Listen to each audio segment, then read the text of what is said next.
Puluhan warga desa Papringan, Kecamatan Kaliwungu, Kabupaten Kudus melakukan unjuk rasa dengan menggeruk balai desa untuk menanyakan dugaan aset desa yang masuk dalam proyek pabrik yang sedang dibangun di desa setempat. Selain itu, warga juga menuntut untuk dipekerjakan dalam proyek tersebut. Dengan mengendarai dump truck dan sepeda motor, puluhan warga desa Peparingan, Kecamatan Kaliwungu, Kudus melakukan unjuk rasa di balai desa. Mereka mempertanyakan tentang bengkok atau tanah aset milik desa dan saluran irigasi yang masuk dalam proyek pembangunan pabrik mebel. Karena kepala desa sedang tak berada di tempat, masa pun kemudian bergerak menuju lokasi pembangunan pabrik yang berada di jalur utama Kudus Jepara.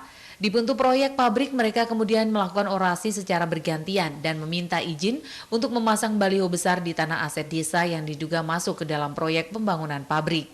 Namun hal ini tak bisa dilakukan karena polisi melarang warga masuk ke proyek. Kepala desa yang akhirnya menyambangi warganya yang berdemo memastikan tak ada aset desa yang masuk ke dalam proyek pembangunan. Ia memastikan juga lahan pabrik dan tanah milik desa hanya bersebelahan. Desa dimiliki oleh orang lain. Oke, Pak Kulanto. Nah, seperti itu. Saya, Pak As'ad, Pak Sono, Pak Kus, semua berangkat.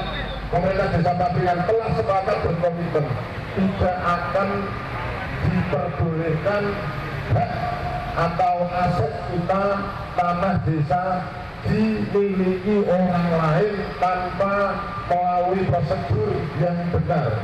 Sehingga di sini perlu kami sampaikan bahwa isu yang berkembang mungkin ada kesalahpahaman terkait mungkin ada pemikiran bahwa bengkok atau aset desa Papringan yang